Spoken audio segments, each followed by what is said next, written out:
Donc nous voici toujours sur Visual Studio Code que nous avons installé, où nous avons mis nos petites extensions et nous allons commencer à programmer.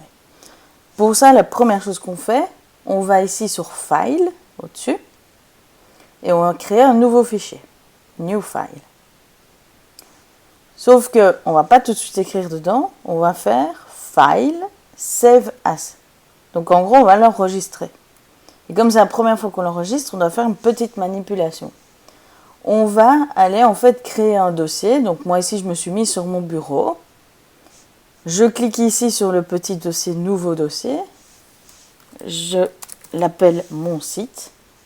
Alors je l'ai déjà utilisé, donc je vais l'appeler tutoriel. Créer.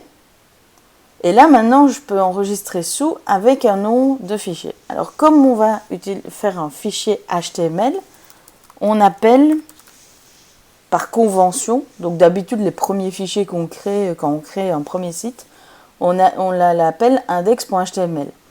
Après ça peut changer, on peut mettre accueil.html si vous voulez, mais index.html c'est la base et on enregistre.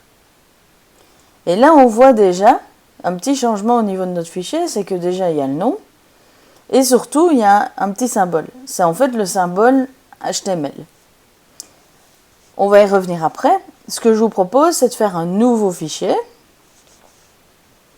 avec la même technique. Donc, on va le sauver. Sauf que là, on a déjà notre dossier. Je suis déjà dans mon dossier ici, tutoriel.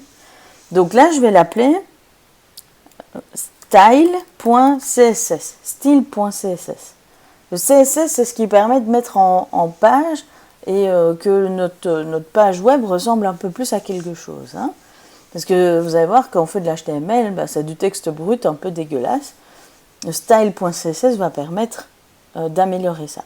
On fait enregistrer et ça nous fait un deuxième onglet avec aussi un nouveau petit symbole qui est le symbole du CSS. Donc le logiciel reconnaît quel langage on utilise. On fait pareil, New File et Save As pour le JavaScript.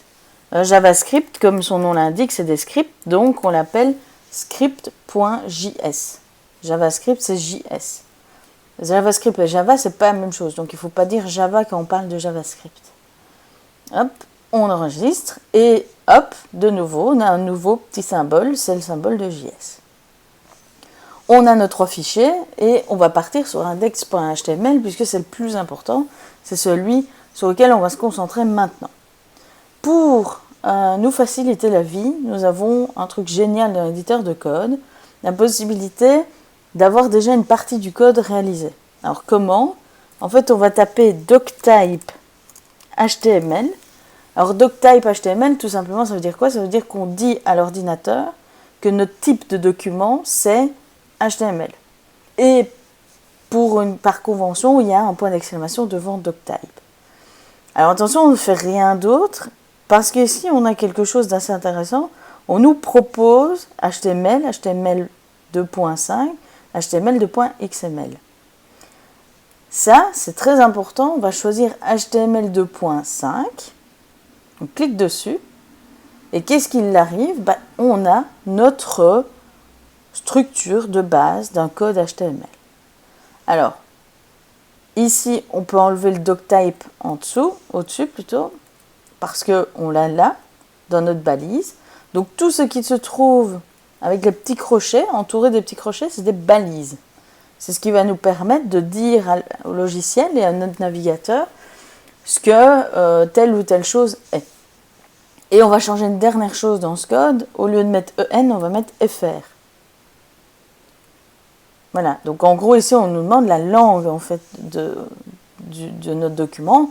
Notre document, ce sera en français. Donc c'est FR. On a notre document de base. Et puis du coup, ici dans le body, c'est l'endroit où on va voir en fait tout ce qu'il y a sur notre page, donc les images, les textes, etc. Et c'est là où on va pouvoir coder une grande partie de ce qu'on doit réaliser. Ok. On n'oublie pas une chose, de régulièrement faire sauver, donc soit en cliquant ici et en faisant S, enfin save, Ça, c'est une première façon de faire. Alors, imaginons, hop, je fais ça. Je dois de nouveau le sauver. Je peux faire, moi ici, je suis sur Mac, Command S ou Ctrl S pour ceux qui sont sur PC. Bon amusement!